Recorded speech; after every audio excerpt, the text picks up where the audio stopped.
Hello, grade 10 students.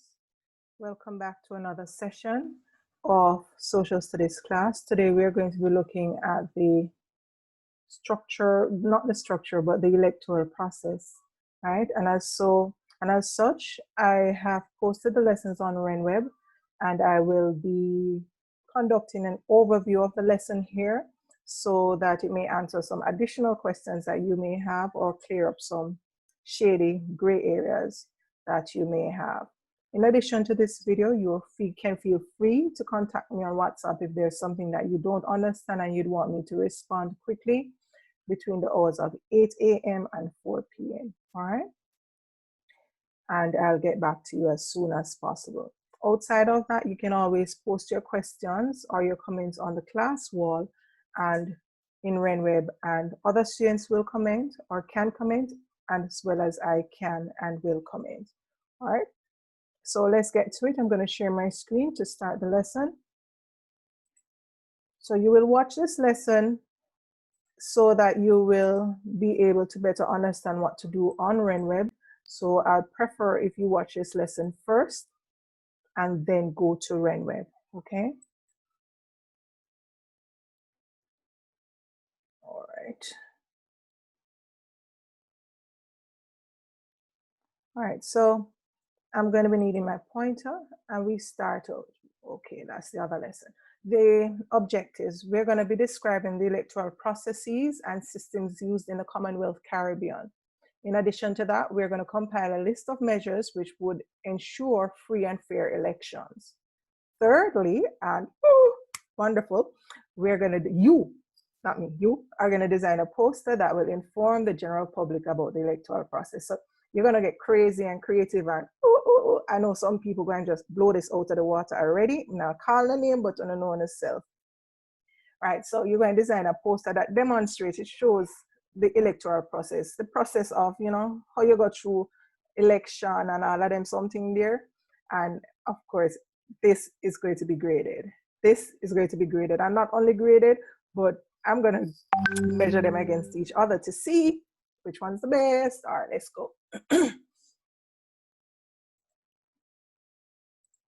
All right, first of all, I want you, and look here, even though we're not seeing each other one-on-one right now, face-to-face, I want you to talk back to me. You're going to talk using paper and pen. You ever hear the saying, so the pen is mightier than the sword? All right, so we're going to use it right now.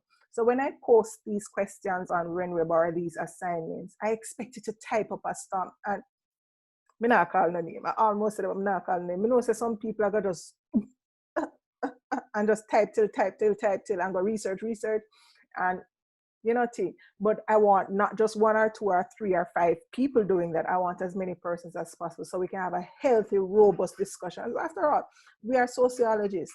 We are studying sociology, and social studies is everyday life, and we're getting ready to the exams next year anyhow. All right, so here's the first question that we're going to have as a discussion. You see the birth certificate? See there. Good. What are your views on the age of 18 years being the minimum age for people to be allowed to vote, and give reasons for your answers? So look here. According to the Constitution, you have to be 18, and universal adult suffrage, you have to be 18 in order to be allowed to vote. What do you think about that? You agree with it or you disagree? Is it that people under 18 don't have an opinion or don't have sense, or them don't know what they want out of a government? Or why 18? Why not 19 or 21 or 60? Talk to me, people. I mean, know what I want. Never mind my bird in the background. You hear? He's like that when he's ready. Don't pay him any mind. Me I talk to you, not the bird. Good. All right, so next thing, we're going to look at the terms and concepts. And you know that in every topic, there are usually some key terms, some principal terms, so important terms that are used, or concepts. And it's important that we get used to these so that we will better understand the topic and that we become conversant. We are able to juggle the thing and talk up the things. And it's like, say, you and a youth out a road attack, and him know all of the slang them and you don't know it. So when him talk to you, you don't have a clue where I say we're going. But the minute you learn those slangs, sure, argument and thing just a flow. Good. So that is it. It's the same way. In social studies, yes, we're not yet at the sociology stage. In social studies, as with other subjects, we have to learn the words that are, relevant to the topic. So here are the words that we are looking at right now. We're looking at government, political party, candidate, voters list, floating voter, representative, ballot, government of national unity, coalition government. And if I'm not mistaken, there are also some others, but if there are, you will see them shortly. Some people did already tell me from before we leave school, and I said, boy, I miss me, can't wait. Me no want to do the government topic, me no want to do election, me no like it. While other people couldn't wait. Well, here it is. So let's see how it goes. But anyway, you take it, you have to do it, and it's real life. And trust me, this is a short question from CXC. Something out of it must come. All right, let's go. By the way, while I'm doing this, please, people, get groovy with your SBA topics. COVID-19, unemployment, financial issues, anything that's happening in society is fit for social studies. So go and think about your topics. So little by little, I can vet them. I would have wanted to start, but because I know that not everybody is online and not everybody is responding to me online, I'm going to hold on until we get back to school. But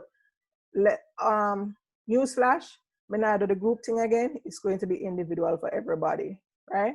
Because look what happened this year, and then SBAs are being used for, part of your exam itself. And I had to do a lot of little alterations afterwards. So I'm just going to do it individual from the get-go. All right, let's continue. So here's a PowerPoint presentation on the electoral system. This was done for a grade 9 set of students because they do this topic in grade 9. And if you get this topic and understand it in grade 9, when you come to grade 10 or 11, you won't have that much of a problem because it's the same material. So those doing electoral systems in grade 9, social studies in grade 9, pay attention because it's coming back. So, all right, never mind the fact that it's grade 9, it's the same information. All right, so why are electoral systems important? And it tells us that, look here, electoral systems are the things that we use in order to select who will represent us, who we're going to vote for, who will lead us, right? So you can go through little by little. The PowerPoint is posted on RenWeb, so you can take your own time and go through. And we're looking at 2 electoral systems in the Commonwealth Caribbean. We have first past the post and we have proportional representation. So this is supposed to be up here, first past the post. All right, big deal. So the system used in Jamaica is a first past the post. And there's a video that you would have seen, and then you will realize that that's the system we use. But different from the video though. Why is it called first past the post? Like you saying Bolt run one race, cool? I him first pass the finishing line, so him win. See him so. First past the post, the first person to pass the post, the first person to pass the majority line, they win. So it allows the candidate who obtains the most votes in a constituency to be declared the winner. And the party that wins the majority of the seats above the minimum required to be declared the winner of elections. So look at it now. For first past the post, our country is divided up into constituencies. And I think you should be familiar with what constituencies are. Jamaica has 63 of them. So the country is divided up into these little blocks or areas, and a representative is selected from each area. And by voting, you're not voting for the prime minister in first past the post, you're actually voting for your representative who is also a part of a party. So in Jamaica right now, we have 2 major parties, JLP, PNP. So you go to vote. And when you're voting, if you vote JLP or if you vote PNP, and most persons do that, and that person wins, then that person becomes your representative for the constituency. And not only for the people who vote for him, but for everybody in our constituency. And Jamaicans need to realize that, all right? And the MPs need to realize that. So this person now is now afforded a seat in Parliament, the legislative branch of government, the legislative arm. And we spoke about the branches of government already. So no, because this person got the most votes in their constituency, they are now a member of parliament, an MP. And based on the party that gets the most votes or wins the most constituency, that becomes the governing party. And then the leader of that party becomes the prime minister. That person now selects the executive, but that's another thing. So the party that wins the most seats wins the election and forms the government. The opposition, of course, definitely wouldn't come from the party with the second highest number of votes or seats. If no party wins an outright majority, like it for them even, then it is called a hung parliament. But it's a hung parliament, but that rarely ever happens, and especially in Jamaica. We've come pretty close a couple of times, but we never had a hung parliament.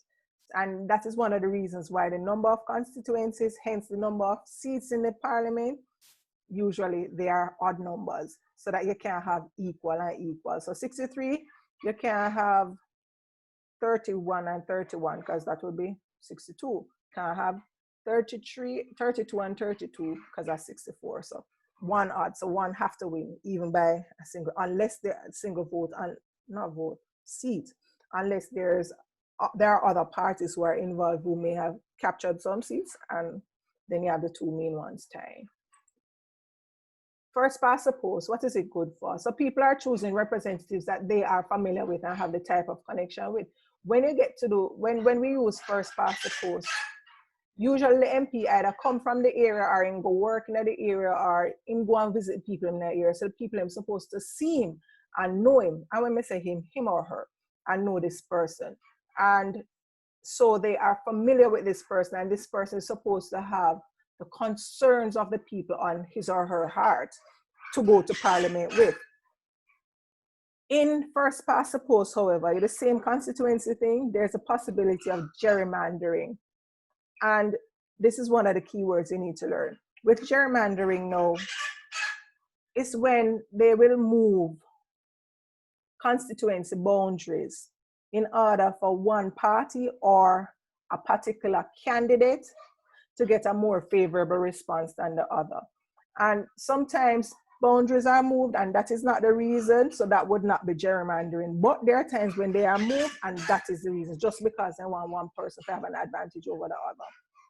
Because from time to time, the boundaries, you need to realign. A few years ago, we had constituencies that were divided in Jamaica because it was not always 63. All right. The chosen representatives, have a responsibility to their constituents, and the opposition constituents may also be represented in parliament if it is that their MP won that particular constituency. So how is first past the post? And first past the post is abbreviated FPTP, shown in Jamaican elections. All right, here are our 6 ways. 1, if you said any of the following, you are correct. Jamaicans are divided into 60 to 63 constituencies. That's Jamaica. Each constituency, well, for now is 63. There was a time when it was 60 or 60, yeah. Each constituency has a representative from a political party that we need to choose from. Who wins in the constituency election becomes a representative in parliament. That's basically what I've been discussing. The party that has the most seats from the general election becomes a party in power. Sounds familiar? How do you think JLP has power now? Can I hear you? Yes, because they got the most seats. They won the most constituency in the last general election. So that's why they're in power. Now, proportional representation, what is that? This is where the country is not divided into constituency. The whole country is like one constituency.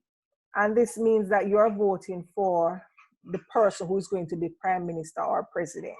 And I vote for the MP. And then what happens also is that the leader of the party makes a list of their colleagues or candidates in order of how they would want them to have a seat in parliament. So say, for example, if I'm the leader of a party and I have 20 candidates, I would put as number one the person that I value the most, then number two, then number three, number four, in terms of the most value I see to the party, etc. Then no, when people vote for the general party, everybody just have vote either JLP or PNP, you're not voting for no constituency MP. Then no, the party that wins, it will now assign seats. You get the amount of seats based on the percentage of the votes that you got.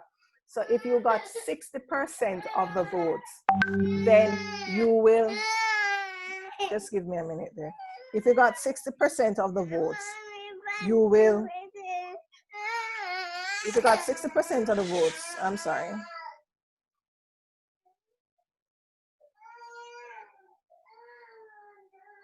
That's the reality of online teaching. So, sorry, if you got 60% of the votes, you would get 60% of the seats in parliament. And then if you got 40% or 20% of the votes, you get 20% of the seats in parliament. And it continues as such. So no. And you can take your time and go through this. So you vote for the party rather than the candidate, and the seats are awarded based on how you get them. So this is what I was explaining just now. The amount of votes equal the amount of seats in terms of percentage. With proportional representation, gerrymandering is not possible. You can't move constituency border in order to favor one person or one party over the other, because there are no constituency borders. The whole country is one constituency. The strength of the party in the legislature reflects the strength of the party in the country. So how big how large the amount of seats the party has in the parliament or legislature shows you it reflects the level of support that the party generally have in the country. There is hardly any existence of smaller political groups. So usually when you have the proportional representation, it's difficult for smaller parties to actually survive. There is a high possibility of a coalition government where political parties cooperate to form one government, as they may end up with the same amount of votes as another. No, there's not much interaction or familiarity between the representatives and the people. Why? Because my name vote for you as MP, you need to support, you need to deal with my like a particular area of a GM7, a fixed road and so you have a responsibility for that. Your concern is the country as a whole, and that can be good and it can be bad. Because one, if you are the MP for my area, then you're going to put my area on top of everything else now you're on your agenda. But at the same time, because you're not featuring any particular constituency, it means you're going to put the interest of the country above everything else. You're not going to favor one little area over the other, and then people get things that they need to get and things like that. But the whole country will be your concern. So both systems have their advantages and disadvantages. All right, and let's move on. Now you're going to do something for me. You're going to conduct a research on the constituencies of Jamaica and the representatives of each constituency. So find out the various constituencies, Northeastern, Clarendon, whatever. And you're going to find out all 63 of them and the names of the persons who are representing each constituency. So if the person in a parliamentary name is not supposed to be on your list, because it would be the MP who's representing your constituency. And this can be somebody from the opposition as long as they won the seat in the constituency. Also, identify how many seats were won by the ruling party, which is the JLP, and how many seats were won by the opposition party, which is the PNP. So how many seats does the JLP have in parliament now? How many does the PNP have in parliament right now? So here we go again. The penny is mightier than the sword. You're being asked to just stretch out of the classroom, stretch out of the little niche and the little box where your mind in and out. And you are going to write a letter to the chairman of any one of the political parties of your choice, whether the JLP or the PNP. And you're going to suggest to this party how it may get more young adults to participate in national elections. Because there was a time when young people named too interested in voting and name something there.